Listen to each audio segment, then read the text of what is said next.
आज हम पढ़ेंगे एक चर रैखिक समीकरण पर आधारित कुछ प्रश्न। इसमें हमारा पहला प्रश्न है, दो अंकों की संख्या के अंकों का योग 15 है। यदि संख्या के अंक पलट दिए जाएं तो प्राप्त नई संख्या मूल संख्या से 27 कम हो जाती है, तो संख्या ज्ञात कीजिए। ठीक, तो हमको दिया गया है कि जो संख्या है उसके अंकों का जोड़ 15 है। तो हम सबसे पहले क्या करेंगे, माना संख्या के इकाई का अंक x है,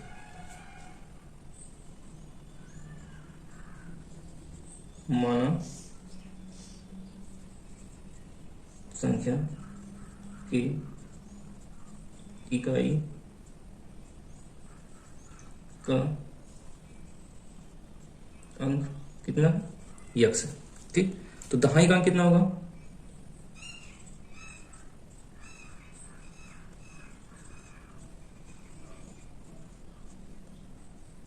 क्योंकि इकाई का अंक और दहाई का अंक का जोड़ 15 दिया गया है, तो उसमें से उस जो जोड़ दिया गया है उसमें से अगर हम इकाई का अंक घटा देंगे तो दहाई का अंक मिल जाएगा ना। तो क्या करेंगे, 15 ऋण x, यह हो जाएगा दहाई का अंक। क्योंकि इकाई और दहाई का जोड़ दिया गया है 15, और जब जोड़ में से इकाई का अंक निकाल देंगे तो दहाई का बचेगा, इसलिए 15 ऋण x लिख दिए। अब हमारा जो संख्या होगा क्या होगा, संख्या बराबर संख्या क्या होती है, अगर दहाई है तो उसमें 10 से गुणा होता है, इकाई को उसमें जोड़ देंगे तो क्या हो जाएगा, पूरा संख्या हो जाएगी। ठीक, तो जो दहाई है कितना है, 15 ऋण x है, 15 ऋण x, इसमें क्या करेंगे 10 से गुणा कर दिए। ठीक, उसमें इकाई जोड़ देंगे, इकाई क्या है x है, इसको जोड़ दिए तो यह हमारी संख्या हो गई। अब इसको हम हल कर लेते हैं। जब 10 से 15 में गुणा होगा तो 150 आ गया यार। ठीक, और 10 से ऋण x में गुणा होगा तो ऋण के 10x आ गया, और धन x है। जब इसको और सॉल्व करेंगे कितना आएगा, 150 ऋण के 9x। ठीक, 150 ऋण 9x आ गया। अब हमसे कह रहा है कि जो नई संख्या मिलती है वह क्या करने पर मिलती है, अंकों को बदल देने पर। इकाई वाला दहाई हो जाता है और दहाई वाला क्या हो जाएगा, इकाई हो जाएगा, तो क्या मिलेगा, नई संख्या।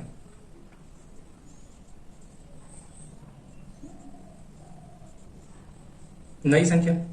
अब यहां पे जो इकाई वाला है ये दहाई हो गया, तो दहाई में क्या करते हैं, दहाई क्या है, नई के लिए x है, तो इसमें 10 से गुणा करेंगे, और इकाई क्या है 15 ऋण x है, 15 ऋण x, इसको जोड़ देंगे जो मिलेगा वह हमारी नई संख्या होगी। तो यहाँ पे 10x हो गया है, धन 15 ऋण x। अब इसको और सरल कर लेते हैं, तो यह 10x धन के है ऋण x, इसमें से 10 में से जब x घटेगा 10x में से तो कितना बचेगा, 9x बचाएगा। ठीक, और धन 15 ये है ही।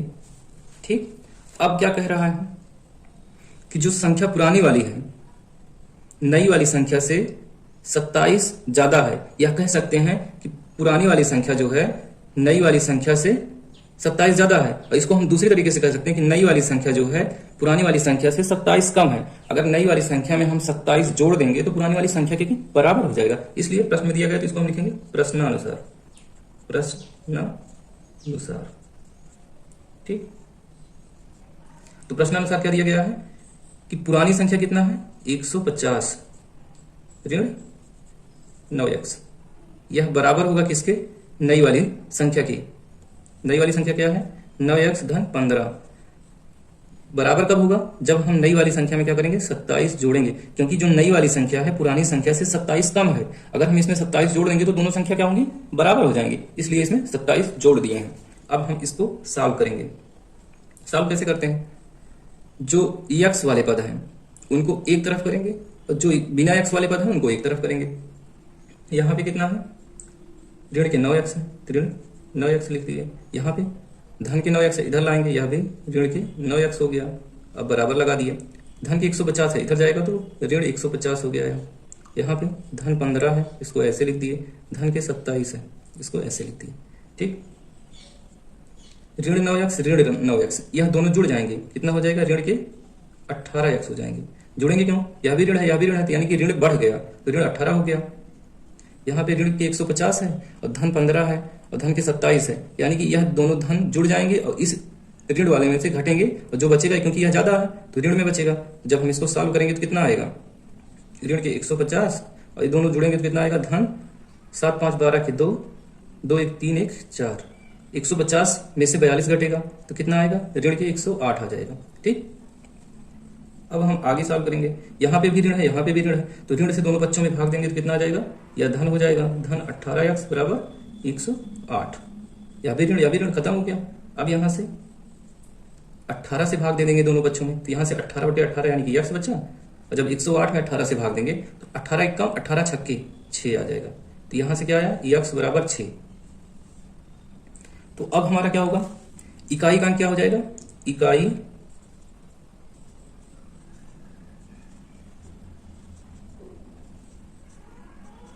x है, इकाई का 6 हो गया, और दहाई का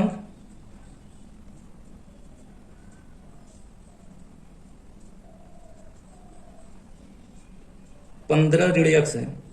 कितना, 15 ऋण x का मान कितना है, 6 है, तो 15 में से 6 घटाएंगे तो कितना आएगा, 9 आ गया। ठीक, अब संख्या क्या होगी फिर, इसमें क्या करते हैं, दहाई में 10 से गुणा करते हैं तो 9 गुणे 10 हो जाएगा। ठीक, इकाई को जोड़ देते हैं, इकाई क्या है, 6 है, तो 10 9 9 90 और 6 96।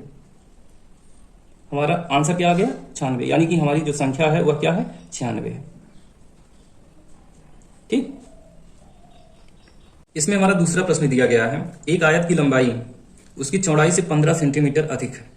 यदि आयत का परिमाप 150 सेंटीमीटर है तो आयत की लंबाई व चौड़ाई ज्ञात कीजिए। तो सबसे पहले हम क्या मानेंगे, आयत की लंबाई दिया गया कि चौड़ाई से 15 ज्यादा है, तो हम आयत की चौड़ाई को मान लेते हैं x। क्या,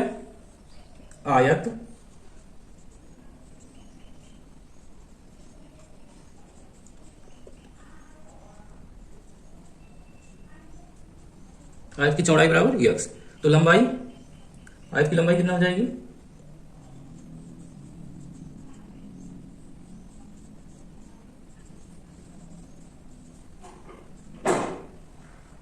आयत की लंबाई बराबर चौड़ाई से कितना ज्यादा है, 15 ज्यादा है, तो इसमें हम क्या करेंगे, x धन 15। ठीक, यह भी सेंटीमीटर में है, यह भी सेंटीमीटर में है, तो सेंटीमीटर लिख दी। अब हमको दिया गया है प्रश्न में कि इसका परिमाप 150 सेंटीमीटर है, तो हम क्या करेंगे, प्रश्नानुसार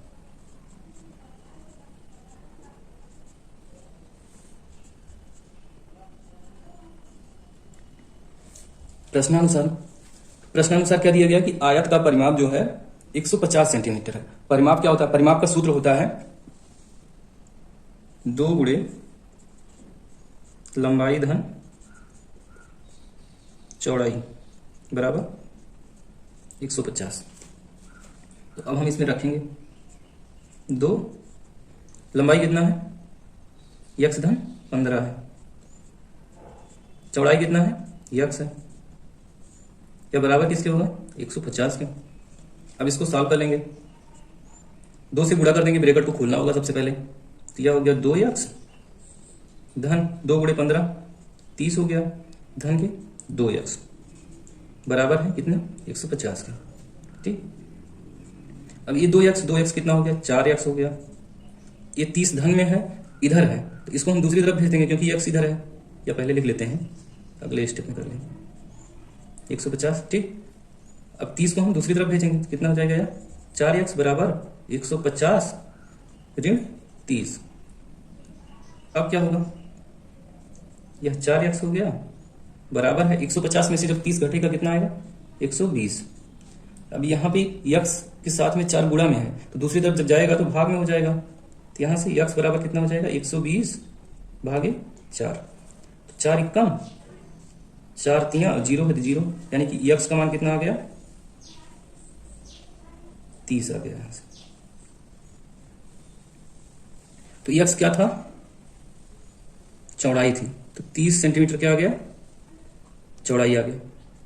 लंबाई कितना है, 30 धन 15 हो जाएगा क्योंकि x धन 15 है, तो 30 धन 15 का मान कितना आएगा, 30 धन 15 करेंगे कितना आएगा, 45 आएगा, यानी कि हमारी लंबाई कितना आ गया, 45 सेंटीमीटर। यही हमारा क्या हो जाएगा आंसर, चौड़ाई 30 सेंटीमीटर और लंबाई 45 सेंटीमीटर। ठीक, इसमें हमारा अगला प्रश्न है, 2000 रुपए की धनराशि को 50 रुपए तथा 10 रुपए के नोटों में बांटना है। ठीक, यदि नोटों की कुल संख्या 80 है तो प्रत्येक प्रकार के रुपयों की संख्या बताइए। तो प्रत्येक प्रकार के नोटों की संख्या हमको बताना है। तो हमको दिया गया है कि दोनों यानी कि कुल नोटों की संख्या कितना है, 80 है। तो इसमें से हम मान लेते हैं, माना कि 10 रुपए के नोटों की संख्या x मान लेते हैं। माना 10 रुपए के नोटों की संख्या बराबर x है। ठीक, तो 50 रुपए के नोटों की संख्या कितनी होगी?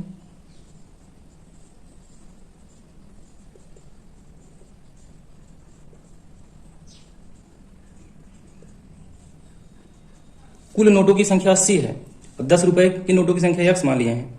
तो 50 का 80 में से 10 रुपए के नोटों की संख्या को घटा देंगे तो 50 रुपए के नोटों की संख्या आ जाएगा, इसलिए 80 माइनस x हो गया। ठीक, अब इसमें दिया गया है कि कुल रुपए तो 2000 है, जो 10 रुपए के नोट हैं वो है x है। तो 10 रुपए के कुल रुपए कितने हैं? तो 10 गुणे 10 रुपए के जो नोट हैं उनको जब गुणा करेंगे तो आ जाएगी कि 10 रुपए के कितने रुपए हैं। ठीक, वैसे ही 50 रुपए के रुपयों की संख्या हम ज्ञात करेंगे। तो 50 गुणे जितना नोट है 50 का उतना से गुणा कर देंगे तो 50 रुपए के कितने रुपए हो रहे हैं वह आ जाएगा। तो 50 गुणे 80 ऋण x, यानी कि इतना 50 रुपए के रुपए हैं। 50 रुपए वाले नोट के रुपए कितने हुए? इतना हो गया। और 10 रुपए वाले नोट के कितने रुपए? 10 गुणे x हो गया। अब इन दोनों को अगर जोड़ेंगे तो कुल रुपए आ जाएंगे हमारे पास। कितने हैं? तो कुल रुपए कितने हैं? 2000 है। अब इसको हम सॉल्व करेंगे। 10 गुणे x क्या हो जाएगा? 10x धन 50 गुणे 80 तो 5 8 40, 2 जीरो है तो 2 जीरो लगा दिए। ठीक, 50 गुणे ऋण x तो ऋण 50 x बराबर 2000। ठीक, अब x को यहां पे रहने देंगे, बाकी उधर भेज देंगे। तो 10x ऋण 50x ऋण के 40x हो गया। दूसरी तरफ धन के 4000 है तो इधर जाएगा तो ऋण 4000 हो जाएगा। यह धन के 2000 पहले से ही है यहाँ पे। अब ऋण 40x बराबर ऋण 4000 और धन 2000, तो यहाँ पे क्या होगा? ऋण के 2000 बचेंगे। ऋण ऋण दोनों तरफ है तो ऋण से भाग दे देंगे तो धन हो जाएगा। और यहाँ पे 40 गुणा में है, या तो ऋण ऋण कट गया, जब भाग दिए तो धन हो गया। तो यहाँ पे 40 गुणा में है, इधर जाएगा तो क्या आ जाएगा? भाग में आ जाएगा। बराबर x बराबर 2000 भागे 40, यहाँ से 1 0 कट गया ऊपर नीचे। अब 200 में 4 से भाग देंगे तो कितना आएगा? 4 पंचे 20, 1 0 50, यानी x बराबर कितना आ गया? 50। जो 10 रुपया है उसके नोटों की संख्या क्या आ गया?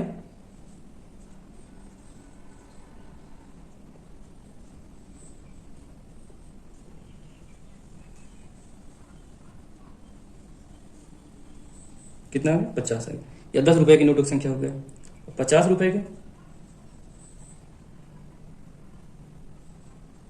टोटल नोट 80 है, 80 में से जो 10 रुपए के नोट है उनको घटा देंगे तो वही तो आएगा।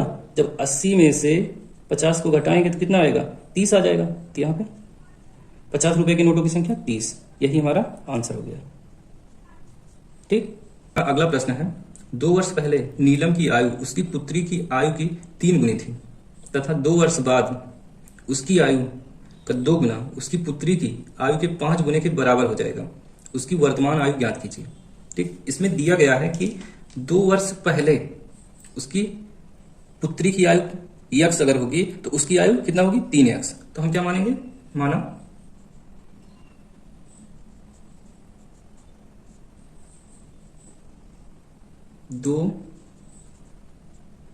माना 2 वर्ष पूर्व पुत्री की आयु कितना है? x वर्ष। ठीक, तो नीलम की आयु कितना हो जाएगी? 2 वर्ष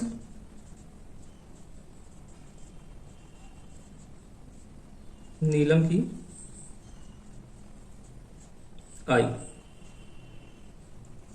3x। 2 वर्ष पूर्व की बात कर रहा है। 2 वर्ष पहले उसके पुत्री की आयु x थी, उसकी आयु कितना है? उसकी 3 गुनी 3x। ठीक, तो अगर पहले 2 वर्ष पहले की बात करें, अगर अभी की बात करेंगे तो x धन 2 वर्ष हो जाएगी उसकी आयु। तो वर्तमान की अगर हम बात करें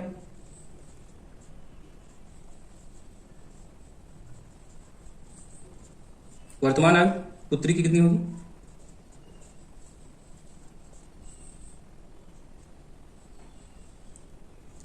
दो वर्ष पहले थी यक्स, तो अभी 2 वर्ष बीत गया है तो यक्स धन 2 वर्ष हो जाएगा। और नीलम की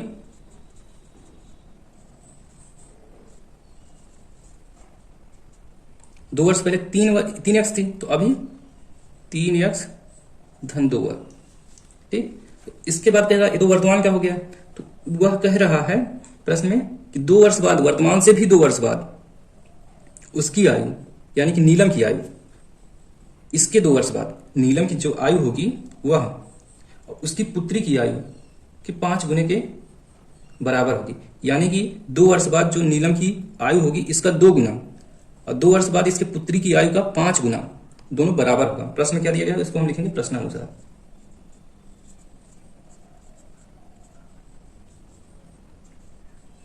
यह तो वर्तमान आयु है, तो 2 वर्ष बाद कितना होंगे, पुत्री की आयु कितनी होगी 2 वर्ष बाद? पहले नीलम के लिख लेते हैं।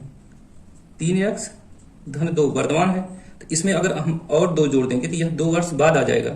यह कह रहा है कि 2 वर्ष बाद जो नीलम की आयु है इसका 2 गुना, इसमें 2 से गुणा कर दिया तब 2 गुना हो गया। यह बराबर होगा जो पुत्री की आयु होगी उसके 2 वर्ष बाद। अभी तो वर्तमान में यक्स धन 2 है, इसके 2 वर्ष बाद कितना होगी, यक्स धन 2 इसके 5 गुने के बराबर है। यही कह रहा है कि नीलम की आयु वर्तमान से 2 वर्ष बाद, तो 2 जोड़ दिए, इसका 2 गुना बराबर होगा पुत्री की वर्तमान से 2 वर्ष बाद आयु के 5 गुना के। ठीक, तो इसलिए इसमें 5 से गुणा कर दिया। अब इसको हम सॉल्व कर लेंगे। 2 से पूरे में गुणा करेंगे तो कितना आएगा, यह 6 यक्स आ गया धन 4 धन के 4, 2 से गुणा हुआ। तो अब इसमें पूरे में गुणा करेंगे तो यह हो जाएगा 5 यक्स, यक्स में गुणा होगा तो 5 दूना 10 धन के 10 यक्स हो गया, फिर 5 दूना 10 या फिर 10 हो गया। अब हम क्या करेंगे, यह 6 यक्स है और 4 4 8 धन 8 बराबर यह 5 यक्स है, 10 धन 10 बराबर 20 आ गया। ठीक, अब यक्स यक्स को एक तरफ करेंगे तो यह हो जाएगा 6 यक्स 5 यक्स, इधर से आया तो माइनस में हो गया। ठीक, अब यहाँ पे प्लस 8 है तो इधर जाएगा तो माइनस के 8 हो जाएगा, -8 और प्लस 20 है। ठीक, अब इसको हम सॉल्व करेंगे। यहाँ से कितना आएगा, 6 यक्स में से 5 यक्स घटेगा तो यक्स बचा यहाँ पे, और यहाँ पे -8 और प्लस 20 यानी कि 20 में से 8 घट जाएगा, यहाँ बचेगा 12। यक्स बराबर कितना आ गया 12। तो यक्स क्या था, माना 2 वर्ष पूर्व पुत्री की आयु यक्स थी, तो हमसे पूछ रहा है इस प्रश्न में उनकी वर्तमान आयु। तो वर्तमान आयु कितना है, पुत्री की वर्तमान आयु कितना है, यक्स धन 2, तो यक्स बराबर 12 है, तो 12 धन 2 कितना हो जाएगा, 12 2 14। ठीक, उसकी माँ की यहाँ पे यक्स बराबर 2 है, तो 3 गुणे यक्स बराबर 12 है, 3 गुणे 12 धन 2। ठीक, तो 12 यहीं 36 और 36 2 38, यानी कि उनकी और वर्तमान आयु कितना हो जाएगी 14 वर्ष। या हो जाएगी पुत्री की, ठीक, और नीलम की कितना आ रहा है 38 वर्ष। यही आंसर आ जाएगा, पुत्री की 14 वर्ष और उसकी मां की 38 वर्ष। ठीक।